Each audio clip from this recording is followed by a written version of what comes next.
Emmanuel Nal, en me tournant vers vous, Emmanuel Nal, je me tourne vers le philosophe pour interroger la question de la confiance. Vous êtes enseignant-chercheur à l'université François Rabelais de Tours et à celle de Poitiers, et le titre de votre thème résume bien vos centres d'intérêt. Kairos, l'irruption du sens au cœur de la complexité humaine, le joueur, le médiateur, le stratège. Aux trois centres d'intérêt, c'est toujours compliqué les sujets de thèse, mais c'est fait pour ça aussi, sinon ça ne s'appellerait pas des thèses. Vos trois centres d'intérêt sont donc le grec, bien sûr, puisque Kairos fait référence à ce petit dieu ailé, représentatif du temps de l'opportunité, qu'il faut saisir par sa touffe de cheveux au moment où il passe. La philosophie, avec la question du sens, évidemment, qui est aussi une question qu'on interroge autant dans la médiation que dans l'évaluation des risques psychosociaux dans le monde du travail. Et puis, bien sûr, la médiation, qui est le domaine dans lequel vous avez étudié et dans lequel vous enseignez au sein du Master 2 Médiation de l'Université de Poitiers. Alors, si on a coutume, et plus que coutume, de valoriser une connaissance scientifique, pourquoi est-ce au fond? Parce que c'est une connaissance qui s'affiche comme rigoureuse en ayant recours à une démonstration. Et la démonstration, c'est une manière de communiquer rationnellement un raisonnement pour le rendre lisible, pour le rendre communicable justement auprès de ceux à qui on s'adresse. On utilise donc une méthode et on cherche à obtenir des preuves. Si cette connaissance rigoureuse est valorisée, il y a une réciproque à cette valorisation, c'est qu'on a tendance à considérer comme risqué, aventureux, peut-être déraisonnable, voire imprudent, d'agir alors qu'on ne dispose pas de tous les éléments de preuve ou de certitude. Et pourtant, chaque jour s'inaugure, chaque jour se perpétue des confiances, qui sont autant de déclinaisons d'un croire qui n'est pas pourtant un savoir. Quand je dis que je crois, il y a deux mots, croire et savoir, qui sont différents. Donc, quand je dis que je crois, je dis que j'accepte de prendre au sérieux quelque chose, malgré une part d'inconnu. J'accepte de jouer le jeu sans avoir toutes les garanties. Alors, on pourrait dire pourquoi? Pourquoi finalement courir ce risque? Pourquoi accepter de courir ce risque qui nous rend vulnérables, qui nous expose à des vulnérabilités? C'est la question que je poserai. Et je vous propose non pas un exposé philosophique, mais quelques pistes de partage philosophique, si vous voulez bien. Alors ma première hypothèse, c'est pourquoi est-ce qu'on accepte ce risque de la confiance? Peut-être parce que l'action va plus vite que la maturation de la confiance. Il nous est demandé de nous engager vite, d'agir vite, voire même de plus en plus vite. Et la temporalité de la confiance n'est pas forcément en harmonie avec la temporalité de l'action. Il faut agir vite, mais la confiance, elle a son propre cheminement. Comme j'ai l'habitude de dire avec les étudiants qui souhaitent faire des mémoires avec moi, je leur dis, écoutez, prenez le temps de savoir si vous me faites confiance, parce que je leur dis, la confiance, ça ne peut pas se décréter, on ne peut pas faire pousser une plante en tirant sur la tige. Donc il faut attendre son propre cheminement. Autre piste, peut-être parce que le temps, dans certains cas, n'apportera jamais de preuve absolue. Je peux attendre très longtemps que ma confiance puisse trouver un élément de preuve ou un élément solide, mais peut-être qu'il ne viendra jamais. Peut-être aussi que nous acceptons de courir ce risque parce que nous ne sommes pas seulement des êtres de raison. Il y a une phrase assez lapidaire, mais qui me plaît beaucoup dans les pensées de Pascal. Pascal dit « il y a deux excès, exclure la raison, n'admettre que la raison ». Je crois que quand on travaille avec de l'humain, on aurait tort d'exclure la raison, puisqu'elle est à l'œuvre, évidemment, mais on aurait tort de considérer qu'elle est la seule à être à l'œuvre. Pourquoi accepter ce risque? Peut-être aussi parce que la vie nous met dans la situation tantôt de celui qui se demande s'il va accorder sa confiance, et tantôt dans la situation de celui qui espère l'obtenir. On vit une forme d'alternance par rapport à la confiance. Donc on est à même de mesurer à quel point elle est difficile à obtenir, même si on désire l'obtenir, et à quel point on peut être aussi hésitant à l'accorder. Alors, on peut aussi dire qu'on accepte de courir ce risque parce que, au fond, c'est une donnée de la condition humaine. C'est une donnée même de la condition humaine. Et là, je vais emprunter un tout petit peu un chemin parcouru avec brio et beaucoup d'humanisme par Paul Ricoeur. Alors, il ne va pas parler de la confiance tout de suite, mais il va parler de la confiance pour parler d'autre chose, et j'y viens assez vite.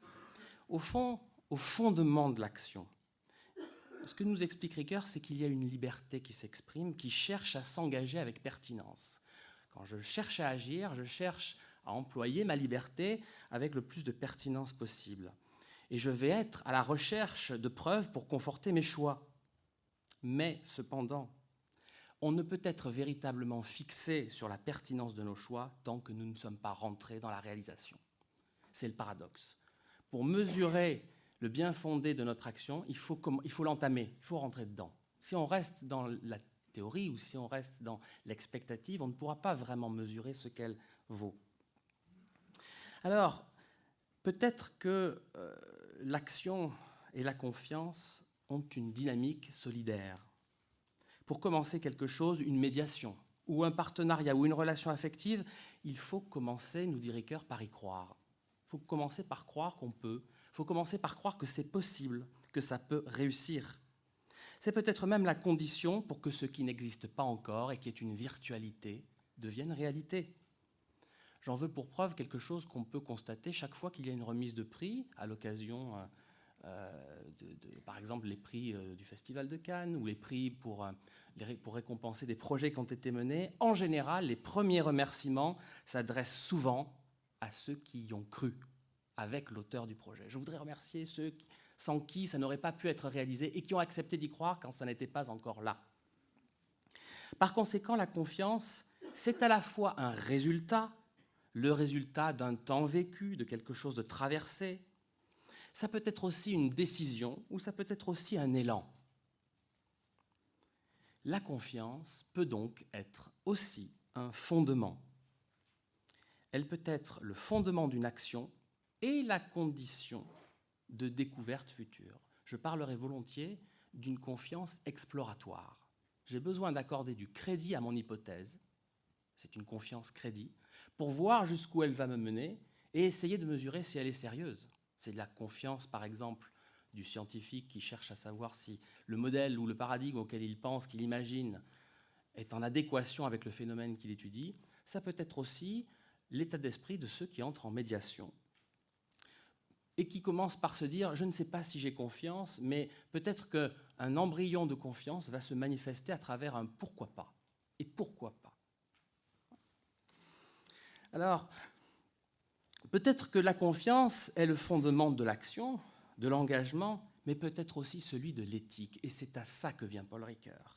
Je vous cite une très très belle phrase, à mon sens, qu'il écrit « On peut dès maintenant appeler éthique cette odyssée de la liberté à travers le monde des œuvres. Ce voyage qui part de la croyance aveugle, je peux, à l'histoire réelle, je fais. » Il y a une odyssée entre le pouvoir et la réalisation.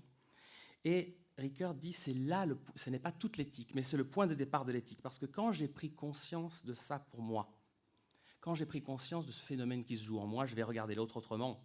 Parce que l'autre, ça va être celui chez qui la liberté a aussi besoin de se réaliser. Et comme la liberté, elle a besoin de se réaliser chez moi, elle a besoin de se réaliser chez autrui, eh bien, finalement, nous nous rejoignons. Je peux participer à sa quête et il peut participer à la mienne. C'est ce qui rend possible la médiation, le processus de médiation, l'intervention du tiers pour essayer de favoriser cette liberté de l'autre en manifestant la nôtre propre dans notre intervention. Alors, ça peut être même une éthique de la médiation. Chacun, quand on envisage les deux parties en présence, souvent, si j'envisage la médiation sous l'angle binaire, avec les deux parties en présence et le tiers médiateur étant là, on peut considérer, et c'est ce que j'appelle dans mon travail de recherche le kairos dédoublé, c'est-à-dire l'occasion dédoublée. Chacune des deux parties en médiation, j'aime bien le mot partie, parce que pour moi, ça me fait penser à chacun a une partie de la solution. Chacun est dépositaire d'une partie de la solution du problème aux différents. Donc, peut-être que, au fond, on se découvre au fur et à mesure du processus un commun qui nous relie en vue de ce que l'on peut faire ensemble. Autre piste encore, peut-être parce que nous acceptons ce risque parce que nous ne nous suffisons pas à nous-mêmes. Nous ne nous suffisons pas à nous-mêmes, c'est le fondement même de la société. Puisque nous ne nous suffisons pas à nous-mêmes, nous avons besoin des autres. Donc, puisque nous avons besoin des autres, il y a un moment où il va falloir courir le risque de faire quelque chose avec l'autre. Ce n'est peut-être pas pour rien si, dans le dialogue du Protagoras, le fameux mythe de Prométhée et d'Épiméthée se termine non pas par le vol du feu par Prométhée qui est donné aux hommes, parce que ça c'est souvent la partie du mythe qu'on connaît, mais le vol du feu pour être donné aux hommes ne suffit pas à permettre aux hommes de vivre ensemble. Pourquoi ? Parce qu'il y en a certains qui savent mieux l'utiliser que d'autres, et ça crée une forme de hiérarchie entre ceux qui savent bien l'utiliser et ceux qui supplient ceux qui savent bien l'utiliser de faire quelque chose, de faire des réalisations techniques à leur service. Alors Zeus, à la fin de ce mythe, dit « Pour que les hommes puissent vivre ensemble, je vais leur donner quelque chose qui est encore mieux caché dans mon palais que le feu. Ce sont deux qualités, aidos et dike, c'est-à-dire la pudeur et le sens de la justice. » Grâce à ces deux sentiments va pouvoir naître l'empathie, c'est-à-dire la capacité à accorder de l'importance à l'autre, une place à l'autre. Et c'est cette disponibilité-là qui va pouvoir nous permettre de l'accueillir. Alors, je pose une question, une dernière question. Finalement, à quoi est-ce qu'on raccroche la confiance quand on cherche à l'accorder ? Qu'est-ce que c'est qui peut l'ancrer ? Eh bien, qu'est-ce que c'est qui peut nous pousser à faire confiance à l'autre ? Ça peut être parfois le sentiment, tout simplement, que l'autre nous inspire. Je ne sais pas pourquoi, mais il m'inspire la confiance. Pascal évoque cet exemple croustillant d'un courtisan qui essaie désespérément de draguer une courtisane et qui lui dit, en désespoir de cause, « Mais que puis-je faire ? Que puis-je faire pour vous convaincre que mes sentiments sont sincères ?» Eh bien, elle lui répond, « Il me faut vous aimer et je n'en douterai pas. » C'est-à-dire que si je partage le sentiment, je n'ai pas besoin de preuves. À partir du moment où il y a une intersubjectivité vécue, il n'y a plus besoin de preuves. Donc ça peut suffire. Il peut y avoir aussi la compétence. J'ai confiance en l'autre, étant donné sa compétence, même si je ne le connais pas. C'est ce qui peut m'arriver si jamais je suis blessé sur mon lieu de vacances où je ne connais personne et où je vais être pris en charge par une équipe médicale que je ne connais pas. Soit je lui fais confiance, mais au niveau de ses compétences, sans les connaître humainement, soit je me coupe de la possibilité d'être soigné. Donc ça peut être aussi la compétence. Ça peut être aussi la recommandation qui me fait accorder confiance à l'autre. Qu'est-ce que c'est qu'une recommandation ? Eh bien, la recommandation, c'est la confiance portée par d'autres à une personne qui agit comme un témoignage. Et puis, ça peut être aussi le consentement à parier. Oui, parce qu'il y a un pari dans la confiance qui s'accorde. Le pari n'est jamais totalement irrationnel. On a des raisons de croire, mais on n'a pas toutes les raisons. Il y a des probabilités. Le pari comporte un risque parce qu'il ne peut pas encore anticiper ce qu'il n'a pas pu vérifier. Si bien que, à la fin du pari de Pascal, puisque il me paraît difficile d'envisager la question du pari dans la confiance sans envisager un petit peu le pari de Pascal, il y a une phrase qui me marque beaucoup, qui vient de l'interlocuteur fictif de Pascal dans le pari, c'est qu'à un moment, Pascal lui démontre mathématiquement qu'il vaut mieux faire confiance ou croire plutôt que ne pas croire, et l'interlocuteur fictif lui dit « Je suis fait de telle sorte que je n'arrive pas. Je n'arrive pas à croire, je n'arrive pas à faire confiance. Oui, intellectuellement, oui, mais j'arrive pas à adhérer. » Et Pascal a cette réponse très forte, imiter les gestes de ceux qui croient.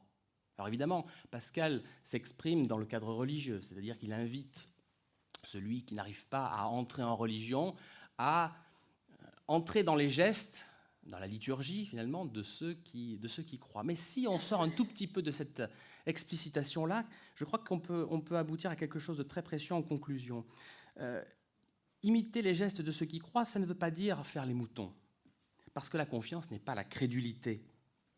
Mais je crois qu'il faut le comprendre comme le fait d'initier un mouvement. Mettez-vous en mouvement, parce que peut-être que le mouvement se nourrit de sa propre dynamique. Alors, en quelque sorte, allons-y, consentons-nous à nous lancer pour voir si ça vaut la peine du risque de la confiance.